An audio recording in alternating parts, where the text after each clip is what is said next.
नमस्कार. 8:30च्या बातमीपत्रात मी सुहास धारणे आपलं स्वागत करतो. सुरुवातीला एक नजर ठळक बातम्यांवर. पंतप्रधान नरेंद्र मोदी यांचा आजपासून 2 दिवसांचा संयुक्त अरब अमिरातीचा दौरा. स्वतःचं हित साधण्यासाठी कायद्याच्या चौकटीत राहून सरकारला धडा शिकवायला तयार राहा, शरद पवार यांचं शेतकऱ्यांना आवाहन. आणि जागतिक बॅडमिंटन स्पर्धेच्या अंतिम फेरीत सायना नेहवालचा मुकाबला आज स्पेनच्या कॅरोलिना मॅरिनशी. आणि आता सविस्तर वृत्त. पंतप्रधान नरेंद्र मोदी आजपासून 2 दिवसांच्या संयुक्त अरब अमिरातीच्या दौऱ्यावर जात आहेत. भारतीय पंतप्रधान पहिल्यांदाच 3.5 दशकानंतर संयुक्त अरब अमिरातीच्या दौऱ्यावर जात आहेत. पंतप्रधानांचा हा दौरा महत्त्वाचा मानला जात असून या दौऱ्यात पंतप्रधान नरेंद्र मोदी संयुक्त अरब अमिरातीच्या नेतृत्वासोबत व्यापार आणि सुरक्षा या महत्त्वाच्या मुद्द्यांवर चर्चा करतील. तसंच तिथल्या भारतीय समुदायालाही मोदी संबोधित करणार आहेत.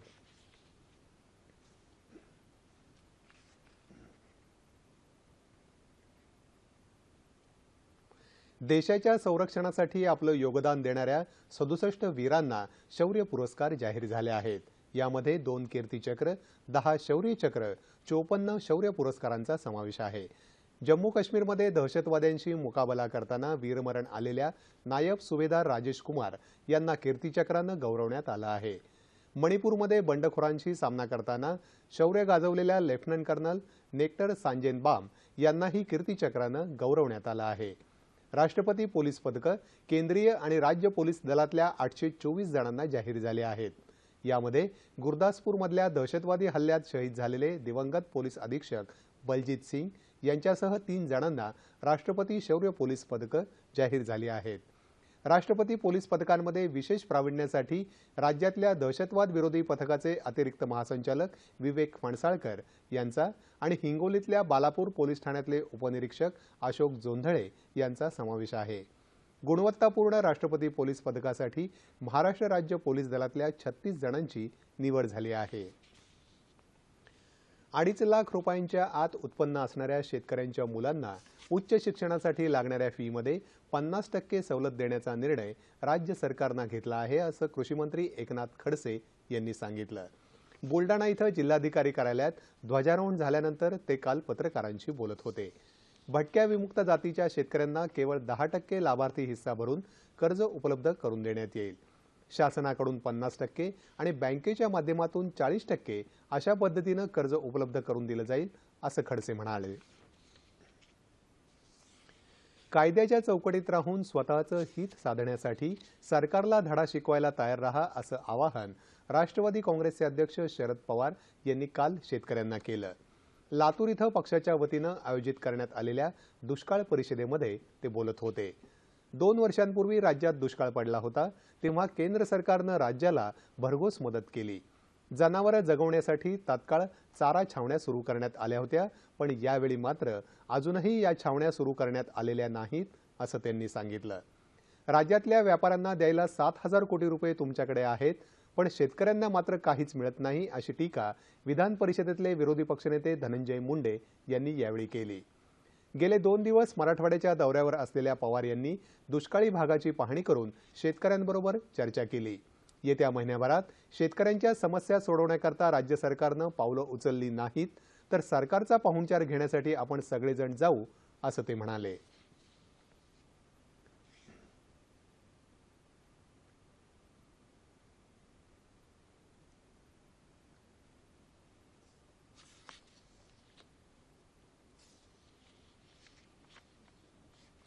काँग्रेस पक्षानं सत्तेवर असताना कामगारांच्या हिताचे कायदे केले, पण सध्याचं सरकार हे कायदे कमकुवत करून कामगारांना वाऱ्यावर सोडत आहे, असा आरोप काँग्रेसचे राज्याचे प्रभारी मोहन प्रकाश यांनी केला. हे सरकार सत्तेत आल्यानंतर बेरोजगारीचं प्रमाण वाढलं आहे. पुण्यामध्ये शहर काँग्रेसच्या भारतीय मजदूर विभागाच्या वतीनं मेळावा घेण्यात आला, त्यावेळी ते बोलत होते. आमदार भाई जगताप, माजी मंत्री हर्षवर्धन पाटील, उपमहापौर आबा बागुल यावेळी उपस्थित होते. सध्याच्या सरकारनं देशातले उद्योगपती आणि बाहेरील कंपन्यांची बाजू घेऊन कामगारांची ससेहोलपट सुरू केली आहे, असा आरोप जगताप यांनी यावेळी केला.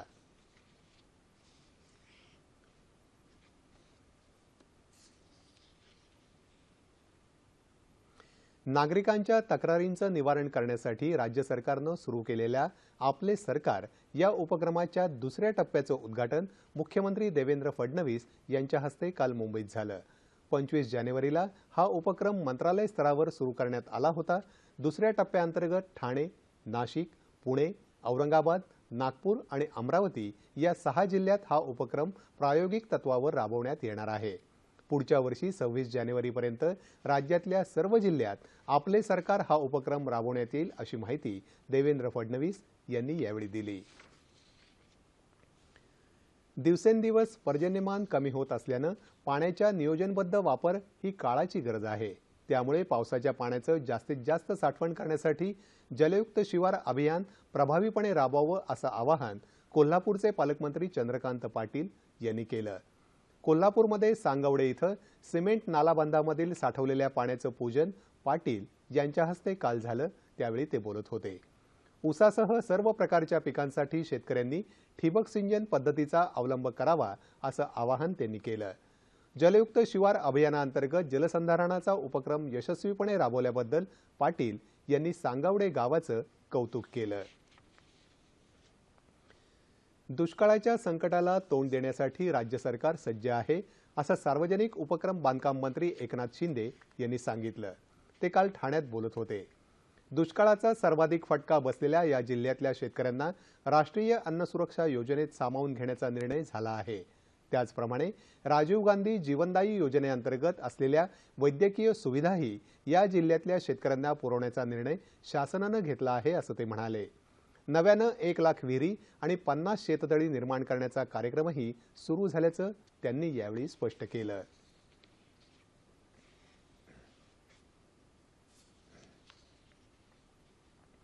यंदाच्या हंगामात उशिरा पावसामुळे शेतकरी आर्थिक संकटात सापडला आहे। त्यामुळे केशरी कार्डधारक शेतकऱ्यांना सवलतीच्या दरात धान्य देण्याचा निर्णय राज्य शासनानं घेतला आहे। अमरावती जिल्ह्याचे पालकमंत्री प्रवीण पोटे यांच्या हस्ते काल या योजनेची सुरुवात झाली। या योजनेमुळे अमरावती विभागातल्या 5, औरंगाबाद विभागातल्या 8 आणि नागपूर विभागातल्या 1 अशा एकूण 14 जिल्ह्यांना याचा लाभ मिळणार आहे। 2 रुपये किलो गहू आणि 3 रुपये किलो तांदूळ याप्रमाणे दर महिन्याला प्रति व्यक्ती 5 किलो या प्रमाणात अन्नधान्याचा लाभ देण्यात येणार आहे।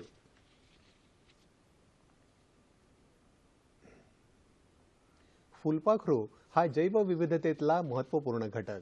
निसर्गात फुलपाखराची भूमिका महत्त्वपूर्ण असते। ब्लू मॉर्मॉन या महाराष्ट्रातल्या सर्वात मोठ्या फुलपाखराला राज्य फुलपाखराचा मान मिळाला आहे आणि हे फुलपाखरू ठाणे जिल्ह्यातल्या फुलपाखरू उद्यानाची शान ठरलं आहे।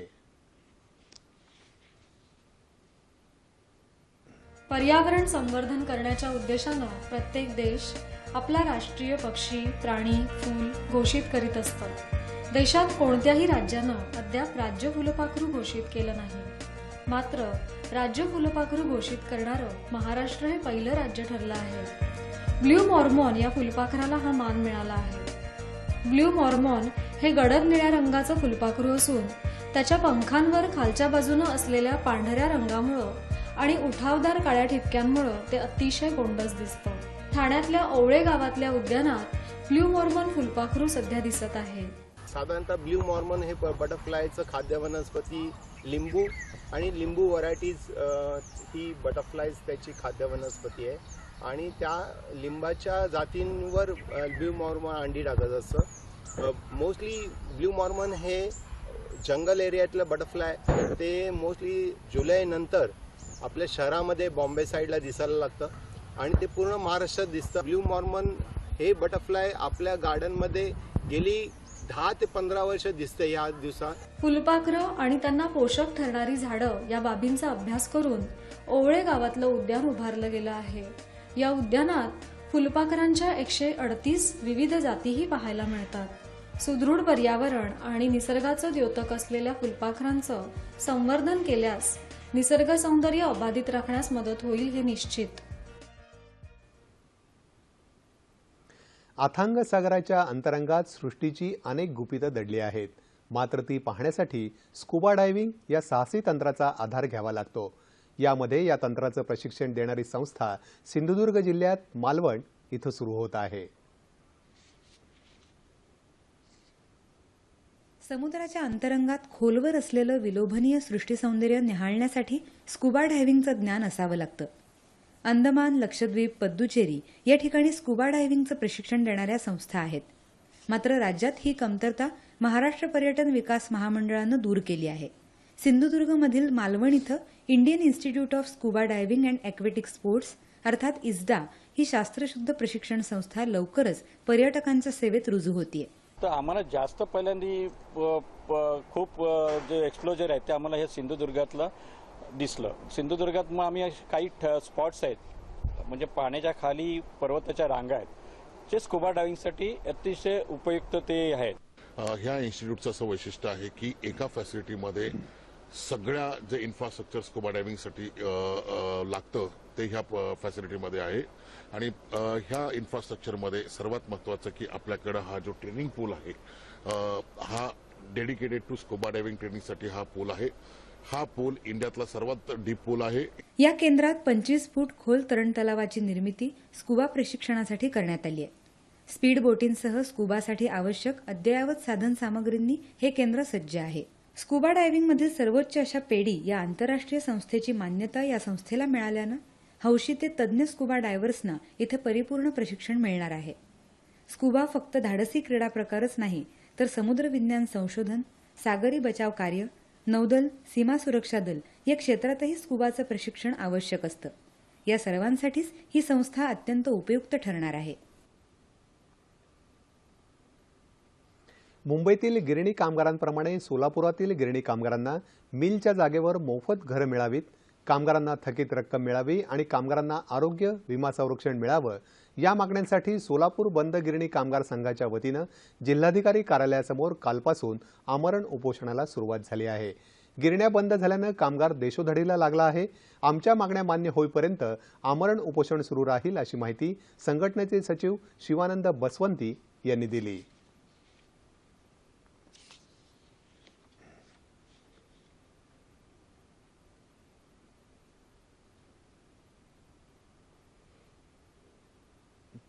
पारंपरिक ज्ञानाच्या शाळा सुरू केल्या तर जगण्याची ओळख नसलेले उपेक्षित वर्ग समाजाच्या मुख्य प्रवाहात येऊ शकेल असं मत ज्येष्ठ समाजसेवक गिरीश प्रभुणे यांनी व्यक्त केलं. समरस्ता गुरुकुल शिक्षण संकुलाचे समन्वयक असलेल्या प्रभुणे यांना काल सांगलीत समाजभूषण पुरस्कार देऊन गौरवण्यात आलं. त्यावेळी ते बोलत होते.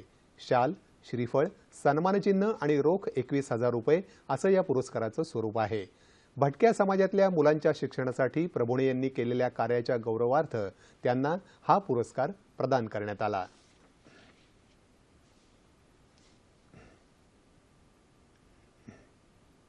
सर्किट बेंचसाठी परवानगी मिळूनही अजूनही अंमलबजावणी होत नाही म्हणून आक्रमक झालेल्या पक्षकारांनी काल कोल्हापुरात जिल्हा न्यायालयाच्या आवारात आत्मदहनाचा प्रयत्न केला. या पक्षकारांना पोलिसांनी तातडीनं ताब्यात घेतलं. यावेळी वकिलांनी घोषणाबाजी करत उच्च न्यायालयाचं खंडपीठ झालंच पाहिजे असा आग्रह धरला.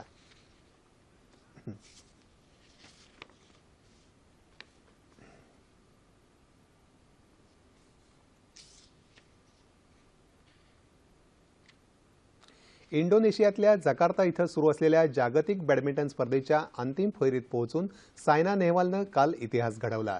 या स्पर्धेच्या अंतिम फेरीत पोहोचणारी ती पहिली भारतीय आहे. काल झालेल्या उपांत्य फेरीत तिनं इंडोनेशियाच्या लिंडावेनी फानेत्रीवर 21-17, 21-17 अशी मात केली.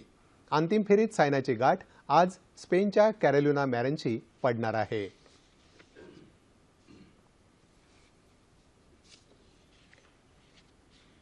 हवामान. येत्या 24 तासात कोकणात बऱ्याच ठिकाणी तर मध्य महाराष्ट्र, मराठवाडा आणि विदर्भात तुरळक ठिकाणी पाऊस पडेल असा अंदाज हवामान विभागानं वर्तवला आहे. ठळक बातम्या पुन्हा एकदा.